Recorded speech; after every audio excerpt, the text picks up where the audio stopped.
दक्षिण अफ्रीका से दिल्ली लौट आए हैं प्रधानमंत्री नरेंद्र मोदी और सफल रहा G20 शिखर सम्मेलन। भारत के प्रधानमंत्री नरेंद्र मोदी दक्षिण अफ्रीका की अपनी यात्रा समाप्त करने के बाद दिल्ली लौट आए हैं। बता दें कि पीएम मोदी ने दक्षिण अफ्रीका के जोहान्सबर्ग से आयोजित किए गए G20 शिखर सम्मेलन में भाग लिए और यहां पीएम मोदी ने विश्व के विभिन्न नेताओं के साथ द्विपक्षीय बैठक की। पीएम ने कनाडा के अपने समकक्ष मार्क कार्नी, जापान के प्रधानमंत्री और साथ ही इटली की प्रधानमंत्री जॉर्जिया मेलोनी समेत विश्व के कई अन्य नेताओं से मुलाकात की। पीएम मोदी ने कहा कि जोहान्सबर्ग से सफल G20 सम्मेलन एक समृद्ध और टिकाऊ ग्रह के निर्माण में योगदान देगा। विश्व शांति और विश्व नेताओं के साथ मेरी बैठक और बातचीत बहुत ही सार्थक रही। इनसे विभिन्न देशों के साथ ही भारत के द्विपक्षीय संबंध और मजबूत होंगे। उन्होंने कहा कि मैं इसे शिखर सम्मेलन के आयोजन के लिए दक्षिण अफ्रीका के अद्भुत लोग, राष्ट्रपति से और साथ ही दक्षिण अफ्रीका के सरकार को धन्यवाद देना चाहता हूं।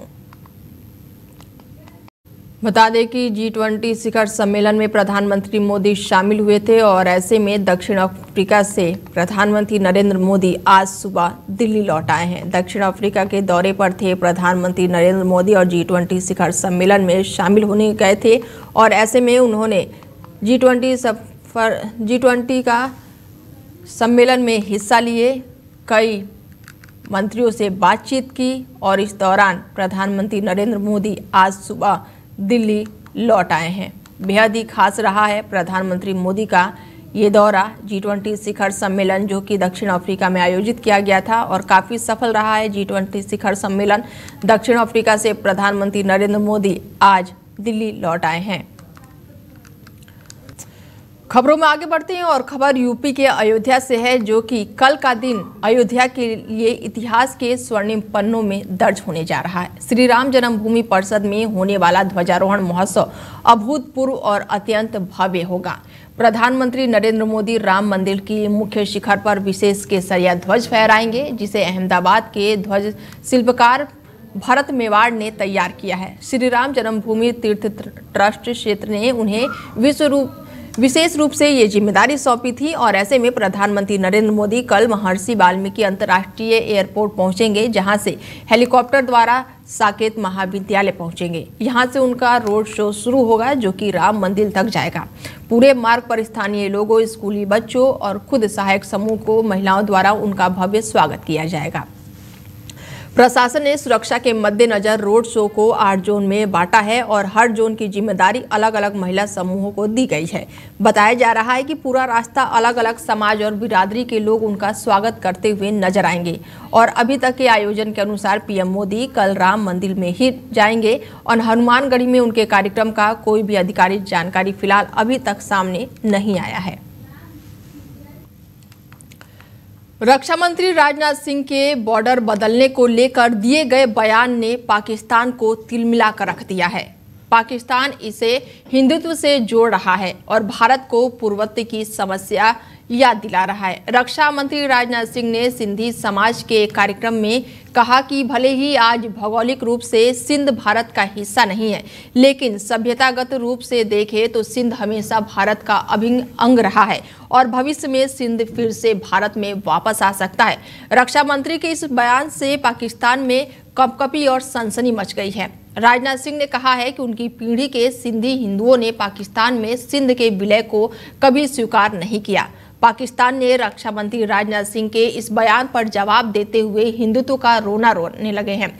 पाकिस्तान के विदेश मंत्रालय ने कहा है कि ऐसा बयान विवादवादी और हिंदुत्व सोच को उजागर करता है, जो स्थापित सच्चाई को चुनौती देना चाहती है और अंतर्राष्ट्रीय कानून, मान्यता प्राप्त सीमाओं की अखंडता और राज्य की संप्रभुता का स्पष्ट उल्लंघन करती है।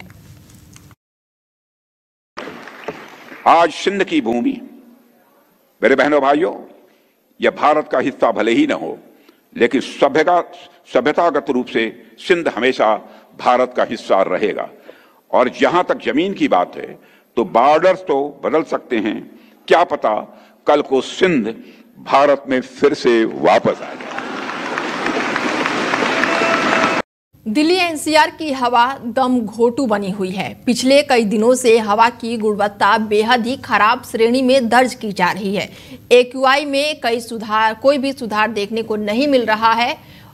आसमान में स्मॉग की मोटी परतें छाई हुई है। लोग इसी जहरीली हवा में सांस लेने के लिए मजबूर हैं। हवा में घुले प्रदूषण का जहर लोगों के स्वास्थ्य पर बहुत बुरा प्रभाव डाल रहा है। ठंड मौसम और हवा की रफ्तार कम होने के कारण दिल्ली में प्रदूषण का स्तर और बढ़ गया है।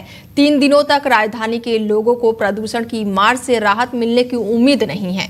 दिल्ली का औसत एक्यूआई 300 से ज्यादा दर्ज किया गया है, जिसे बहुत ही खराब श्रेणी में माना जाता है और इस दौरान 20 निगरानी केंद्रों में एक्यूआई 400 के पार दर्ज हुआ है। रोहिणी और विवेक विहार में भी बेहद ही खराब स्थिति है और दिल्ली के लिए वायु गुणवत्ता बुलेटिन के अनुसार सोमवार से बुधवार तक दिल्ली के वायु गुणवत्ता बहुत ही खराब श्रेणी में बनी रह सकती है। इजराइल ने लेबनान की राजधानी बेरूत के दक्षिणी इलाके में बड़ा हवाई हमला कर दिया है। इजराइल रक्षा बलों का दावा है कि इस हमले में हिजबुल्लाह के चीफ ऑफ स्टाफ हायथम अली तबाही मचा रहे हैं और इस दौरान ये बड़ा हमला किया गया है।